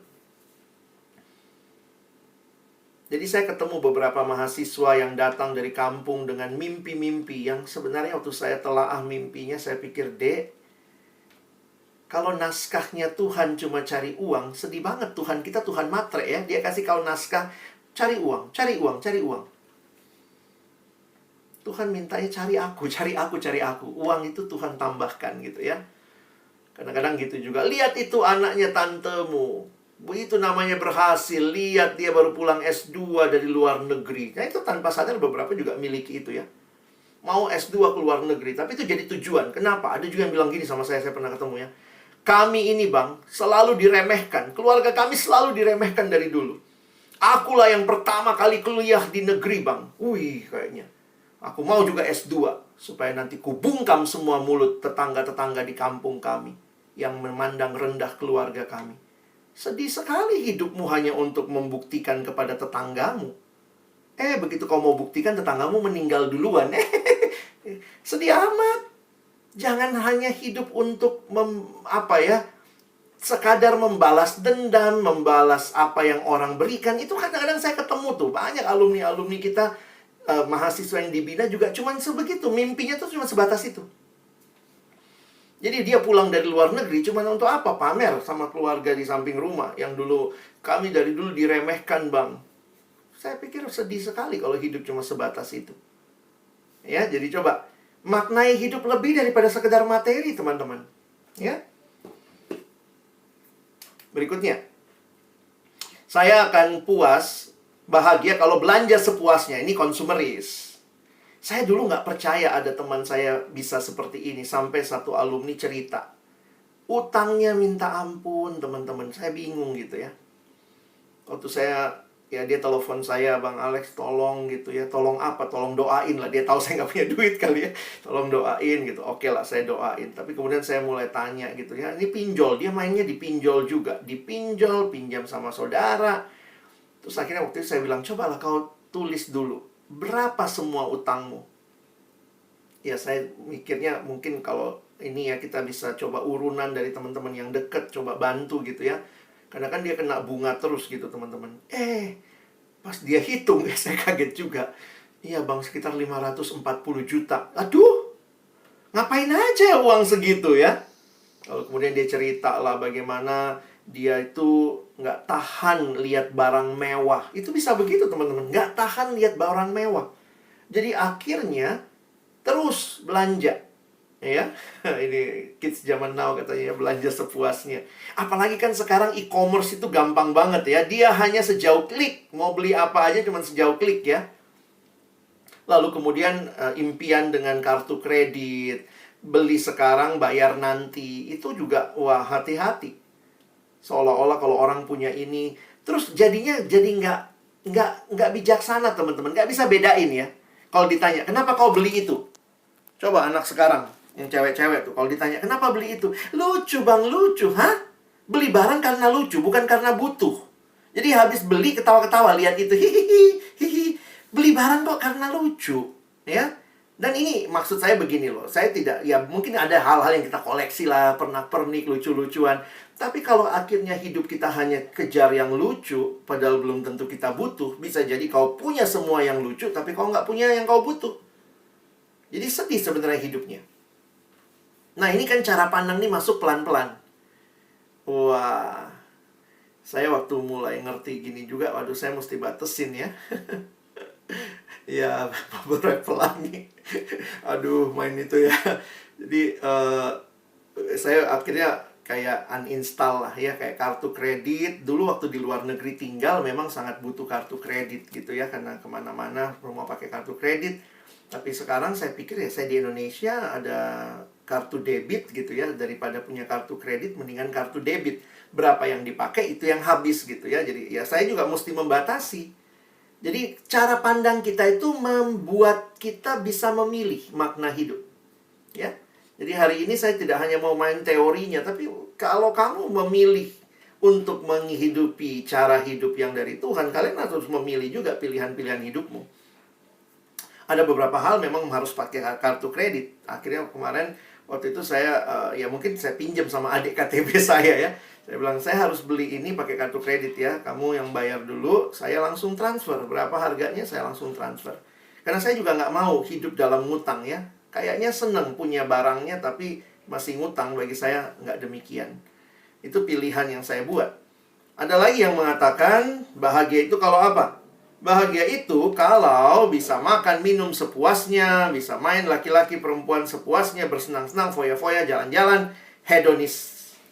Tidak berarti kita nggak boleh jalan-jalan, nggak boleh makan, tapi kalau akhirnya kepuasannya hanyalah di hal-hal ini, bahkan hal-hal seperti main perempuan, main laki-laki, dan sekarang itu saya lihat betapa gampangnya dengan aplikasi-aplikasi, apps-apps yang, maaf, dating apps yang merajalela, yang kadang-kadang ini mau cari kenalan atau mau cari one night stand, mau cari cuman cinta satu malam, mau cari sekedar hubungan yang seksual, padahal belum tentu, belum, ya pasti kalau tidak menikah itu bukan hal yang Tuhan kehendaki. Hubungan seks Tuhan ciptakan dalam relasi pernikahan. Tapi ada yang melihat, ya sekarang kan gampang ya, bikin 2 akun, bikin nama samaran lah aplikasinya. Jadi kadang-kadang begitu gampangnya dunia ini mengatakan nikmati kepuasan tanpa ketahuan. Nah gitu kali ya. Gimana? Bisa puas tapi tanpa ketahuan. Jadi jangan-jangan di balik hidup kita ternyata ada hal-hal yang kita sedang nikmati dalam ketidaktaatan dengan Allah. Hati-hati ya. Orang pinter itu dosanya pinter juga biasanya. Ada anak remaja yang cerita, iya bang, saya pornografi. Saya bilang, loh gimana kok bisa? Dan dia cerita, iya sih, ada mama papa di rumah ada. Komputermu di mana? Laptopmu? Ya di ruang keluarga. Ternyata karena masih anak kecil ya, masih remaja SMP gitu, jadi laptopnya juga ditaruh di ruang keluarga. Tapi tetap aja bisa akses porno. Gimana? Ya gitulah kak. Kalau papa mama lewat saya minimize ya. Jadi memang orang kalau pinter, dosanya juga pinter. Nggak ketahuan, nggak kelihatan. Dan akhirnya ya itu, yang penting dia puas. Soal itu baik atau tidak, sudah waktunya atau tidak, yang penting saya puas. Saya cuma senang nonton pornografi, masturbasi, selesai. Yang penting saya puas. Caranya nanti dia nipu papa mamanya, dia ini gitu ya, apapun caranya, pakai VPN lah, nipu umur lah di aplikasi, yang penting saya puas begitu. Dan itu yang terjadi dengan banyak orang tanpa sadar. Saya bahagia kalau saya nikah dengan orang yang saya kasihi. Dulu saya pikir ini indah sekali ya, tapi ternyata dalam evaluasi juga jadi happily ever after itu individualis juga. Tuhan nggak panggil kita cuma jadi orang Kristen individualis. Tapi pertanyaannya harusnya lebih jauh begini. Apakah pernikahanmu akan membawa berkat bagi Allah dan juga umat Allah? Kalau cuma pernikahan saya, kami live happily ever after, lalu kemudian udah nggak datang persekutuan alumni, udah nggak terlibat di pelayanan, pokoknya yang penting I live happily ever after, is that the marriage that God wants you to be? Harusnya sih nggak gitu ya. Waktu menjelang menikah, saya ingat sekali seorang abang di Perkantas. Saya ketemu di lapangan parkir tuh, terus dia panggil saya tuh, Alex, gimana persiapan pernikahanmu? Oh udah siap bang, gitu ya. Saya bilang, udah siap bang. Oh gitu, undangan udah jalan bang, ini tinggal 2 minggu. Terus dia bilang, boleh nggak saya kasih nasihat ya? Wah, nasihat pernikahan di lapangan parkir. Terus dia bilang, Alex ingat, menikah bukan untuk bahagia. Ya abang, undangan udah beredar gitu ya. Dia bilang, enggak, kalau dia jelaskan, menikah itu bukan untuk bahagia. Menikah yang bikin kita bahagia itu Yesus. Kalau kamu di dalam Yesus, pasanganmu di dalam Yesus, kalian menikah, itulah bahagia. Tapi kalau kamu tidak di dalam Yesus, makanya dia bilang bukan menikahnya yang bikin bahagia, Yesusnya yang bikin bahagia. Makanya yang belum menikah bisa bahagia nggak? Oh bisa, jomblo-jomblo bisa bahagia, bisa coba ya. Kalau dia punya Yesus. Sementara yang menikah kalau nggak ada Yesus nggak bahagia juga gitu ya. Jadi jangan dibolak-balik, bukan pernikahannya yang bikin bahagia, tapi kehadiran Yesusnya yang membuat engkau bahagia. Jadi pastikan. Makanya saya bilang gitu ya, karena Yesus yang bikin bahagia, maka dari siswa kita perkenalkan, kita PI, Yesus Tuhan dan Juru Selamat. Kalau menikah bikin bahagia, maka dari kamu siswa, dari TK, kalau perlu saya suruh kau menikah. Menikah kau, menikah kau. Kenapa? Itu bikin bahagia. Ayo, TK menikah semua. Kita nikahkan semua anak TK, biar bahagia. Tapi yang bikin bahagia itu Yesus. Karena itu dari anak-anak, kita layani mereka untuk terima Yesus. Kenal siapa Yesus. Kebahagiaan terjadi ketika di dalam Kristus kamu membangun relasi rumah tangga yang indah. Nah ini termasuk ya, yang terakhir utopia. Mendapatkan apa yang saya idamkan. Bukan itu. apa yang Tuhan mau, bukan apa yang kamu mau. Kalau betul naskahnya Tuhan, hidupmu ikutin naskahnya Tuhan. Kalau kamu mau apa yang kamu mau, padahal bukan itu yang Tuhan mau, apakah itu kebahagiaan? No. Beberapa anak remaja sekarang mengatakan apa yang dia mau, ya. Apalagi slogan sekarang, follow your heart, ikuti hatimu. Beberapa ada yang coming out LGBT, saya memang begini, ya, ikuti hatimu. Hatiku bilang aku begini, ya udah ikutin hatimu. Alkitab nggak ada tuh kalimat ikuti hati. Coba cari. Alkitab bahkan berkata, betapa liciknya hati, lebih licik daripada segala sesuatu. Karena itu, jangan ikuti hati, ikuti firman Tuhan. Dunia ini mengatakan selalu ikuti hatimu. Apa yang kamu mau, udahlah, lakukan aja. Ikuti apa yang kamu mau. Kita jadi lupa bahwa itu bukan nilai Kristen, ya. Tapi ikuti apa yang Tuhan mau. Mungkin kalau ikuti hatimu, kamu pengen banget nonjok dosen, pengen pukul si dosen, pengen nonjok dia. Tapi bukan hatimu yang kau ikuti, ikuti firman Tuhan, ya. Jangan asal asas nama hatimu, perasaanmu. Ini generasi yang sangat mengutamakan perasaan. Apa yang saya rasa, apa yang saya mau, ya udah itu yang benar. No. Kompas hidup bukan perasaan, tapi firman Tuhan. Karena kalau kau ikut perasaan, ingat, hati, perasaan sudah jatuh dalam dosa. Maka kita butuh pedoman. Itulah firman Tuhan. Oke, jadi cara pandang Kristiani itu bahagia itu apa dong? Kalau tadi semua itu nggak bahagia, ya. Ya, bahagia itu kalau hidup sesuai kehendak Allah. Bahagia itu kalau saya bisa bikin orang lain bahagia, bukan cuma kamu yang bahagia. Menikah supaya bahagia, terus pasanganmu kau bahagiakan nggak gitu, ya. Jadi melihatnya jangan egois gitu. Jangan individualis, dalam pekerjaan juga begitu. Dalam keluarga, dalam pelayanan. Nah, jadi akhirnya kalau kita perhatikan tujuan di dalam Alkitab, prinsip kebahagiaan itu bukan tujuan, tapi akibat. Tujuan hidup harusnya Tuhan dan kehendaknya. Dan waktu kemudian kita ikuti itu, kita mendapatkan sukacita, mendapatkan kebahagiaan, itu akibatnya. Hidup yang diberkati karena ketaatan, lebih berbahagia memberi daripada menerima, dan hanya Tuhan yang dapat memuaskan kita. Ini mengulang poin yang pertama tadi. Saya jadi mikir gitu, ya, ada nggak ya di tujuan hidupmu memikirkan tentang orang lain, ya? Karena kan lebih berbahagia memberi daripada menerima. Kadang-kadang kalau disuruh tulis tujuan hidupmu, you only live once. Apa tujuan hidupmu? Pokoknya aku begini, keluarga aku begini, nanti aku dapat ini, aku dapat ini, aku dapat ini. Jadi memang mimpinya orang Kristen pun kadang-kadang kecil. Mimpinya cuman saya merefleksikan Allah kepada dunia. Tapi nggak ada mimpinya buat dunia yang hancur ini. Saya akan bawa kepada Allah. Seorang siswa dalam satu camp pengutusan. Jadi ada camp pengutusan kalau siswa mau kuliah, ya. Atau setelah dia ikut camp ini, kemudian saya tanya, kamu dapat apa?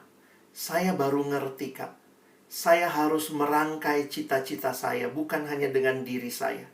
Saya pingin jadi dokter. Tapi bukan hanya itu.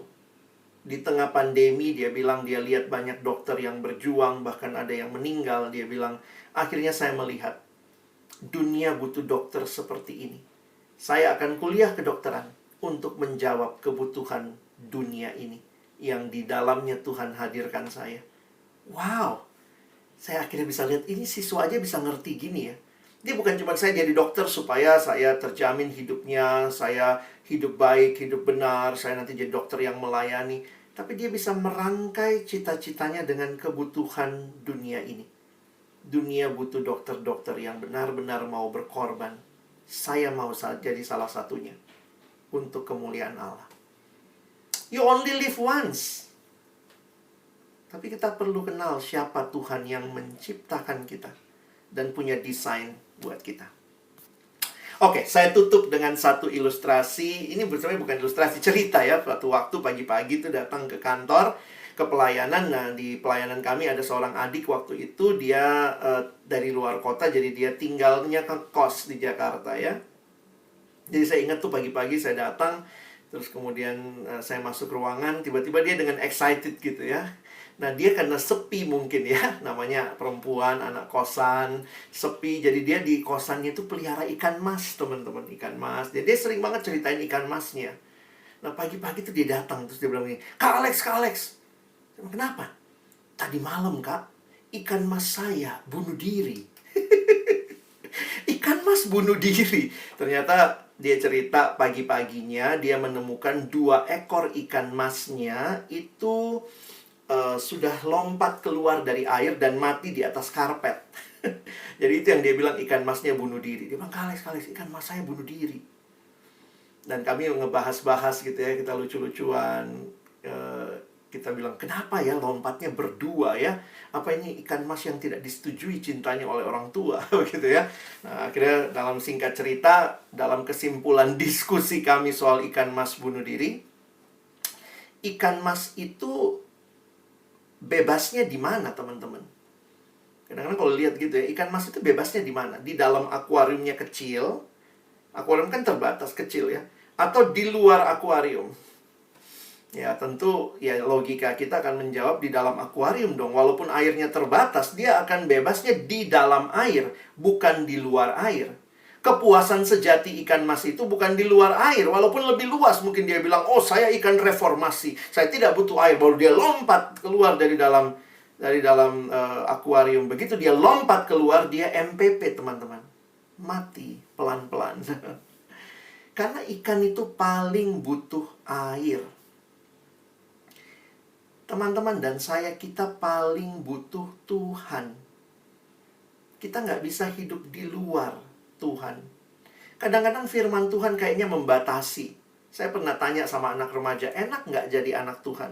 Diem semua, bingung. Saya bilang gini deh, Kak Alex kasih contoh. Enak nggak jadi anak Tuhan? Banyakan bolehnya atau nggak bolehnya? Langsung jawab, ya nggak bolehnya lah, Kak. Nggak boleh nyontek, nggak boleh bohongin orang tua, nggak boleh pukul temen, nggak boleh pukul guru, nggak boleh. Kayaknya nggak enak dong jadi orang Kristen, banyakan nggak bolehnya. Pada diem. Terus saya bilang, justru itulah kebebasan. Bayangkan kalau punya Tuhan, yang semua boleh. Bayangkan kamu punya Tuhan. Tuhan mau pukul dosen, boleh. Tuhan mau bunuh orang tua, boleh. Tuhan mau ini. Kalau semua boleh, kamu akan jadi anak yang terikat kepada dosa. Tuhan merancangkan ada banyak hal yang dia batasi kita untuk kita tidak lakukan. Karena itu bukan hanya melawan kehendaknya, tapi itu mengikat kita.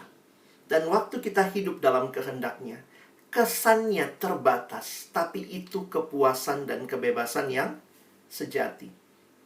Ikan paling butuh air untuk hidup.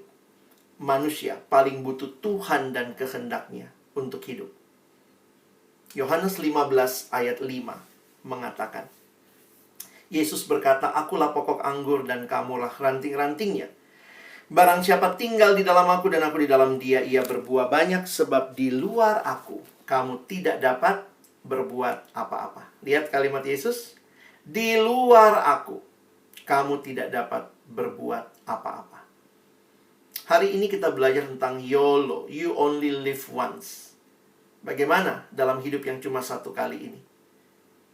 Kenal siapa penciptamu, tahu tujuannya. Dia menciptakanmu sebagai gambar dan rupanya. Dan ketika engkau memahami itu, hidupilah dalam seluruh keberadaanmu. Bukan menghidupi ceritamu sendiri, tapi cerita dia yang menciptakan kamu, yang berjanji akan datang kedua kali, menggenapkan semua rencananya. Kiranya sesi pembuka ini mengantar teman-teman nanti masuk ke sesi-sesi yang lain, ada Kapita Selekta ya, akan menolong kamu melihat hidupmu lebih utuh di dalam Tuhan. Nah, nanti ya ada waktu, kalau mau tanya jawab silahkan. Tapi jika berkenan, Abang minta teman-teman untuk kita coba respon dulu ya. Jangan cuma senang dengar firman, tapi belajar meresponi firman. Apa yang mungkin Tuhan ingatkan, apa yang Tuhan sudah berikan bagi kita melalui sesi ini, apa saja yang dia nyatakan, mari kita coba responi ya. Abang akan kirimkan satu link, teman-teman bisa nanti mengakses dan mengisi apa yang menjadi doamu. Silakan dalam waktu ke depan Ini link Padlet, kalian tinggal klik. Lalu silakan kalian coba lanjutkan doa ini untuk dirimu setelah dengar sesi ini ya. Doaku hari ini setelah dengar sesi ini, apa yang menjadi doamu? Ya Tuhan, tolong saya apa? Begitu ya. Apa saja yang Tuhan ingatkan, mari ambil waktu untuk responi. Dan saya minta kita meresponinya dalam bentuk doa. Kalau kamu lihat membaca doa temanmu, nggak usah tulis nama ya. Silakan, ini spontan saja. Kalau kalian lihat doa temanmu, kalian juga mau like, silahkan. Itu juga bisa menjadi bagian kita saling mendoakan. Ya, saya kasih waktu sekitar 3 menit ke depan. Silakan teman-teman boleh mengakses Padlet ini. Nanti saya juga coba sharing ya.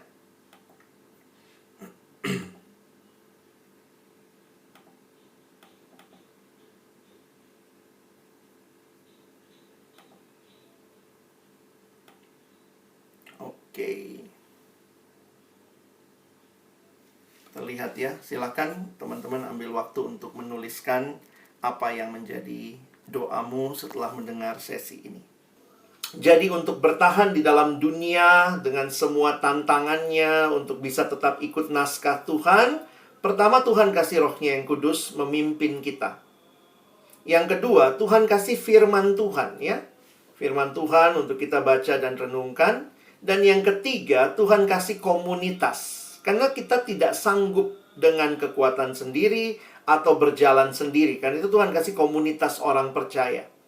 Kalau teman-teman diajak terlibat dalam KTB, punya komunitas, hadir dalam persekutuan, saya pikir itu cara Tuhan menolong kamu bisa tetap. John Stott mengatakan dalam eksposisi khotbah di Bukit, waktu dia membahas itu, dia mengatakan kita harus punya komunitas Christian counterculture. Jadi misalnya begini ya, dulu saya ngalamin tuh, semua teman saya senangnya nyontek. Gitu ya, waktu saya semester 1 tuh ya, namanya baru masuk, dan saya mahasiswa baru dari luar kota. Saya kuliah di UI, saya dari Makassar. Saya orang daerah, takut nggak punya teman di Jakarta.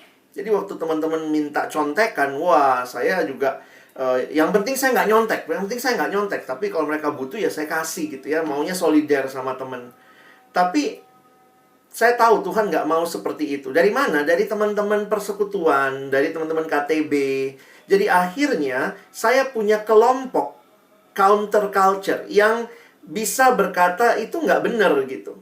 Jadi bayangkan kalau semua temanmu bilang nyontek itu benar, kamu bilang nggak benar, kamu yang aneh. Tapi bayangkan kalau kita punya teman-teman yang juga mensupport, enggak, itu nggak boleh seperti itu. Maka kami saling mendoakan, kita berjuang sama-sama untuk tidak nyontek misalnya. Jadi kita butuh komunitas tandingan yang tidak ngikuti nilai dunia. Nah itu Christian counterculture. Kita nggak bisa sendiri.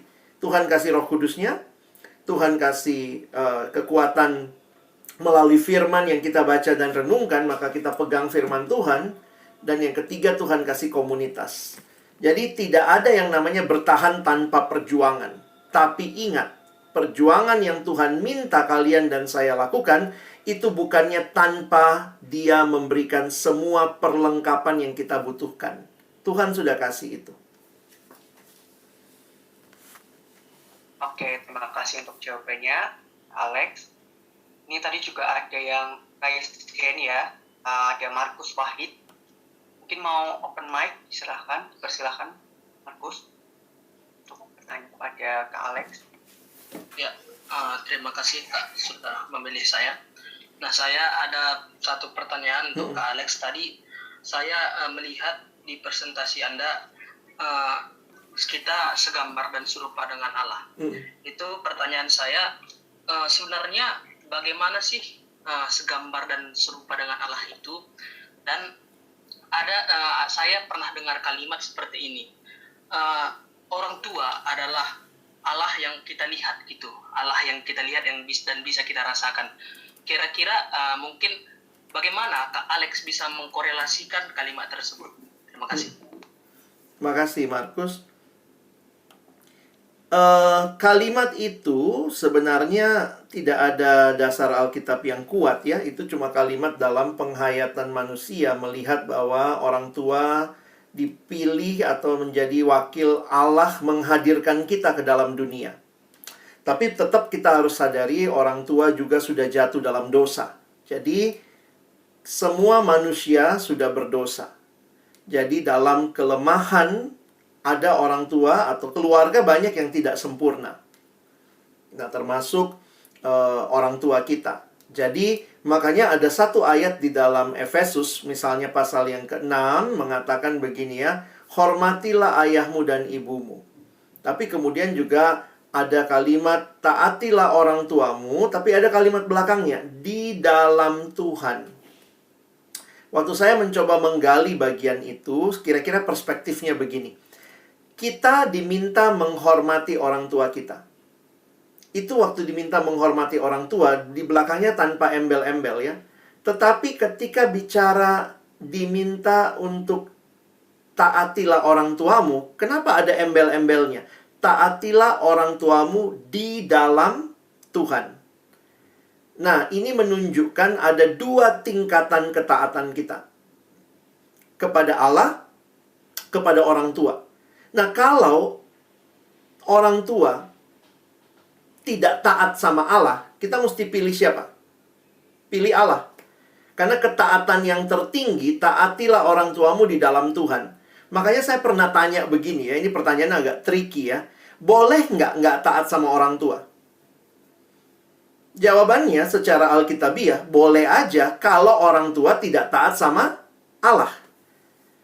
Karena ketaatan tertinggi kita bukan kepada orang tua, tetapi kepada Allah. Contohnya misalnya ini tiba-tiba, ini ekstrim lah ya. Kamu pulang kampung lalu papa mamamu bilang, ayo nak kita bunuh anak tetangga yuk. Taat ya. Kita nggak diminta taat mutlak sama orang tua. Taat mutlak itu cuma sama Tuhan. Sama orang tua selalu harus mempertimbangkan, ini sesuai kehendak Tuhan atau tidak. Kadang-kadang juga dalam kelemahan orang tua kita bisa gitu ya. Dulu saya ingat waktu masih kecil suka gitu ya. Nanti kalau ada telepon bilang bapak nggak ada. Padahal kan zaman dulu tuh telepon rumah ya. Nanti bilang papa nggak ada. Aduh gimana tuh kan bohong ya. Bagaimana ketaatan kita tetap kepada Allah. Nah, dalam proses melihat itu kalimat kedua perlu ingat. Hormatilah orang tuamu. Nah, waktu kata hormatilah nggak ada embel-embelnya. Memang di bagian lain ada yang kelihatannya ada embel-embelnya, tapi di dalam Efesus, hormatilah orang tuamu. Jadi bagi saya akhirnya sadar begini. Meskipun orang tua saya baik, tidak baik, bisa diteladani, nggak bisa diteladani, orang tua teladan atau tidak, dalam hal-hal hormat, kita harus hormat. Tapi dalam hal ketaatan, kita punya pilihan. Nah, kadang-kadang masalah kita adalah karena kita nggak taat, karena bisa jadi orang tua kita salah ya. Kita nanti nggak mau taat sama mereka. Tapi akhirnya kita jadi nggak hormat sama mereka. Saya pikir nggak begitu. Jadi kita perlu melihat selalu hormat itu terlepas dari kondisi orang tuamu. Bapakmu baik atau tidak, bapakmu menafkahi kamu atau tidak. Dalam hal itu taat, hormati orang tuamu. Tapi dalam ketaatan selalu ada pilihan. Jadi saya tetap meyakini orang tua karena dia manusia juga, mereka manusia, pasti mereka gambar dan rupa Allah. Semua kita gambar dan rupa Allah. Tetapi orang tua dipakai Allah melahirkan kita, menghadirkan kita, tapi ketaatan tertinggi tetap kepada Allah. Mungkin begitu perspektifnya. Oke, terima kasih Bang Alex. Sama. Kita lanjut ke pertanyaan selanjutnya ya teman-teman dari Kak Adit yang tadi. Oh iya. Bang Alex mau tanya, pertanyaannya hampir sama dengan Cynthia. Jadi apa yang harus dikerjakan pertama-tama untuk hidup dalam kehendak Tuhan? Mungkin kita sering mendengar kudus menolong dan lain-lain, tapi bagaimana caranya? Kok susah mengerti pertolongan Tuhan ya? Ya, langkah yang pertama dan terutama sebenarnya adalah buka hatimu terima Yesus. Alami dulu relasi yang indah dengan Tuhan. Benar, Tuhan ciptakan kita sebagai gambar dan rupanya. Tapi jangan lupa Kejadian 3 menuliskan manusia jatuh dalam dosa. Tetapi di dalam dosa, Tuhan tidak lepas tangan. Tuhan tidak cuci tangan. Tuhan tidak angkat tangan terhadap kita manusia berdosa. Di dalam sejarah, Tuhan turun tangan. Di dalam karya Kristus di kayu salib. Supaya apa? Supaya kita kembali berelasi dengan Allah. Karena itu, Yohanes 3:16, karena begitu besar kasih Allah akan dunia ini, Ia telah mengaruniakan anak yang tunggal, supaya setiap kita yang percaya tidak binasa, melainkan beroleh hidup yang kekal. Buka hatimu, percaya Yesus sebagai satu-satunya Tuhan dan Juru Selamat. Lalu sesudah kamu melakukan itu langkah penting dalam hidup beriman, maka kamu akan menjalani perjuangan hidup sebagai anak Tuhan. Nah, di situ tadi ya, Tuhan kasih kita Roh Kudusnya memimpin kita. Tuhan kasih kita firman. Firman-Mu itu pelita bagi kakiku, terang bagi jalanku. Itu sudah mengasumsikan kita lagi berjalan di dunia yang gelap. Tetapi Tuhan kasih firman-Nya. Tuhan kasih firman-Nya sebagai pelita. Dan ingat yang ketiga, kita butuh komunitas. Jadi ketika kita sudah terima Yesus, maka selanjutnya kita akan masuk berjalan dalam kehidupan yang baru. Nah, sebenarnya itu poin saya besok ya. Jadi kiranya besok nanti saya jelaskan lebih lanjut. Tapi selalu harus dimulai dari kita menerima Yesus. Karena itulah yang akan membawa perubahan, perbedaan yang sangat mendasar. Mungkin itu. Ya, oke, terima kasih untuk Kak Alex jawabannya. Semoga jawabannya bisa menolong ya, teman-teman. Terus juga terakhir Kak Alex ada pertanyaan dari Frederick ya. Izin tanya Kak Alex. Ini mungkin agak di luar pemaparan tadi. Jadi kita sendiri berjalan di naskah Tuhan kan Kak. Dan saya sendiri kadang merasa hidup terkadang lumayan susah. Seperti saya pernah beberapa kali kejadian yang lumayan pahit. Apakah itu sendiri termasuk ujian Allah agar saya teguh dalam hidup, Kak? Iya. Nah, sebenarnya menarik ya kalau kita diskusi lebih lanjut.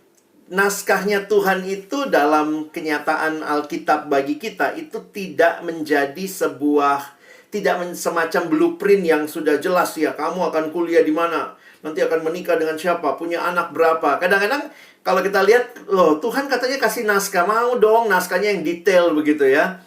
Tapi saya melihat bukan begitu cara Tuhan memimpin. Nah, Tuhan memimpin kita melalui seluruh pergumulan hidup kita. Tuhan memimpin kita melalui semua permasalahan kita. Jadi ada lagu yang mengatakan, suka duka dipakainya untuk kebaikanku. Jangan berasumsi kalau Tuhan pimpin pasti tidak ada masalah. Justru seringkali Tuhan pimpin kita melewati masalah-masalah. Tetapi disitulah pertolongannya nyata. Karena melalui pergumulan itu, saya mungkin ya satu sisi setuju juga dengan Fredrik bilang, Tuhan sedang melatih kamu untuk semakin kenal siapa Allahmu. Ketika kamu makin kenal siapa Allahmu, dampaknya kamu makin teguh. Nah, jadi jangan merasa korban naskahnya Tuhan. Tuhan nih bikin naskah, dia punya cerita, gua korbannya dah, jadi mesti main padahal aku nggak diizinin nikmati. Tapi Tuhan sedang membentuk engkau dan saya semakin kenal dia. Nah, itulah kehidupan ya. Saya sendiri bersyukur gitu ya, hidup itu Tuhan izinkan tidak hanya satu warna. Senang aja gitu ya. Tuhan izinkan ada warna-warna gelap. Dan di situ justru menunjukkan ya bahwa memang kehadiran Tuhanlah yang paling saya dan teman-teman butuhkan dalam situasi kehidupan. Jadi ya ini misteri ilahi tapi juga sangat indah karena Tuhan menjanjikan penyertaannya di dalam segenap pergumulan hidup kita. Mungkin sekilas begitu ya. Ya, terima kasih. Untuk jawabannya semoga bisa menolong teman-teman ya. Mungkin teman-teman ada yang mau bertanya lagi terakhir. Saya sambil tampilkan ya. Silakan kalau Boleh. mau ikut berdoa ya. Ini ada pertanyaan dari Febri. Kak Alex mau nanya, kan kita harus menghormati orang tua. Tetapi bagaimana kalau ada orang tua yang tidak menghargai anaknya? Misalnya ketika anak memberi pendapat, tetapi pendapat yang diberikan tidak dihargai. Orang tua hanya mau menjalankan peraturan menurut pendapat mereka saja. Sebagai anak, apa yang harus kita lakukan? Terima kasih, Kak. Wah. Ini pergumulan yang Saya tidak mau menggampangkan, tapi saya juga tidak kenal keluarga teman-teman dalam pergumulannya. Tetapi saya mau katakan begini, di dalam hidup ada hal-hal yang tidak bisa kita pilih. Termasuk kita lahir di keluarga yang seperti apa, punya orang tua yang seperti apa. Jadi kalau tidak bisa kita pilih, maka sekarang saya jadi belajar mengerti begini ya. Asumsinya kan Tuhan punya rencana. Sementara ada hal yang tidak bisa saya pilih. Kalau begitu, berarti yang saya harus bertanya sebenarnya apa rencana Tuhan dalam hal itu. Karena keluarga itu salah satu yang sulit, kita nggak bisa buang. Kita nggak bisa buang keluarga. Karena pertalian itu dari kapan sampai kapan gitu ya. Kita mungkin bisa cuek, tetapi kita nggak bisa membuang keluarga kita. Nah, di sini saya jadi belajar melihat bagi teman-teman yang punya pergumulan keluarga. Dan ini baru saja minggu ini saya ngobrol dengan satu teman yang punya pergumulan seperti ini. Agak lama ngomongnya ya, karena memang dia sulit sekali menerima keluarganya. Ujung-ujungnya sih nyalahin Tuhan. Kenapa sih Tuhan taruh saya di keluarga seperti ini? Akhirnya saya melihatnya gini teman-teman ya. Kenapa Tuhan taruh kamu di keluarga itu? Perspektifnya harusnya dibalik sebentar. Coba dibalik. Kadang-kadang kita berpikir begini, Tuhan kalau kau tempatkan aku di keluarga ini, harusnya saya dapat sesuatu dong dari keluarga ini. Dapat penghargaan, dapat apresiasi, pendapat saya didengar, dan memang idealnya itu. Tetapi kalau itu tidak terjadi, apakah kita give up sama keluarga kita? Saya belajar berpikir sebaliknya ya. Mari coba melihat apa yang bisa justru saya kasih sama keluarga saya. Nah ini memang nggak mudah. Ya kayaknya ngomongnya gampang ya. Tapi teman-teman, saya cuma mau mendorong kalian untuk jangan putus asa. Jangan hanya lihat satu sisi, tapi lihatlah sisi lain dan mulai berdoa.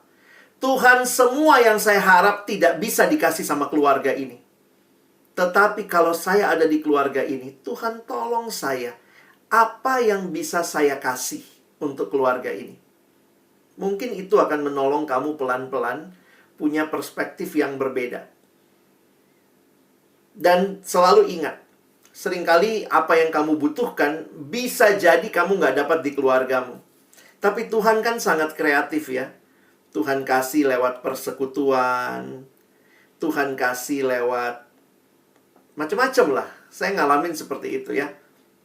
Ada waktu keluarga kita nggak sempurna, nggak ngerti kita. Tuhan kasih orang lain yang ngerti kita.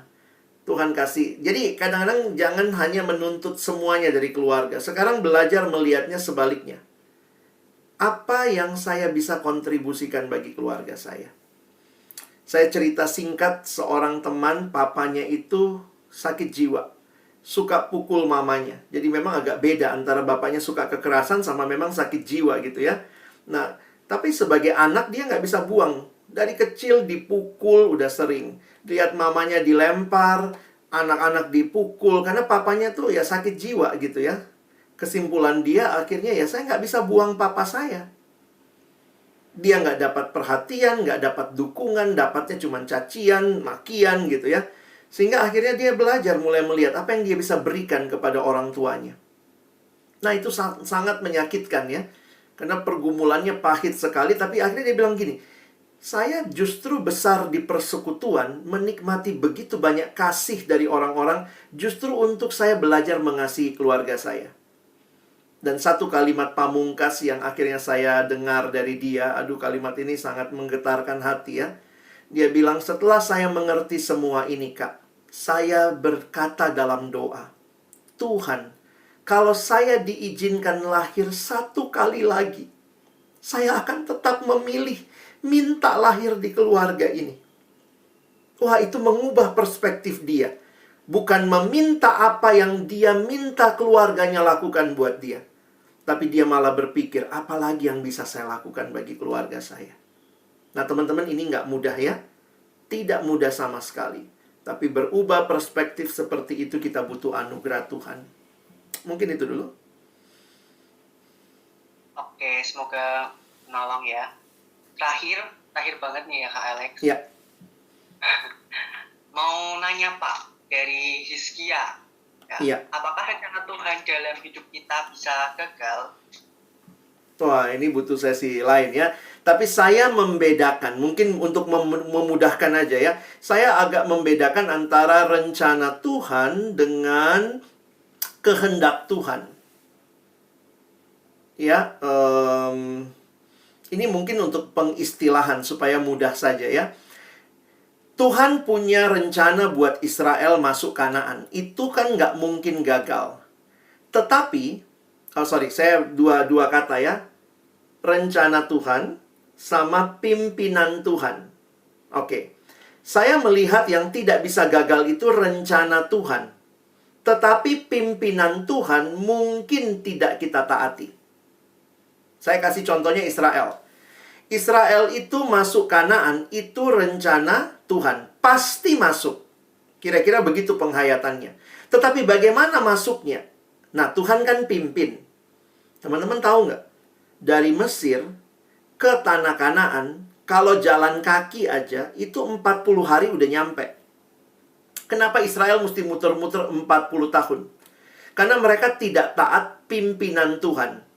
Jadi mereka melawan Tuhan, melawan Musa, sepanjang jalan sungut-sungut. Jadi kita mungkin tidak taat pimpinan Tuhan, tetapi di dalam penghayatan yang luas, kita sadar bahwa rencana Tuhan tidak mungkin gagal. Nah, sederhananya gini ya, pasti masuk Kanaan, tapi masuknya 40 hari atau 40 tahun, nah itu tergantung pimpinan Tuhan dan apakah kita mentaati pimpinan Tuhan. Jadi dalam hidup, saya belajar untuk belajar percaya kepada kehendak Tuhan, kepada rencana Tuhan, tetapi belajar taat kepada pimpinan Tuhan step by step. Kira-kira begitu secara sederhana ya. Ya, oke, terima kasih untuk semuanya yang bertanya, juga Alex yang sudah menjawab dengan begitu baik ya, teman-teman.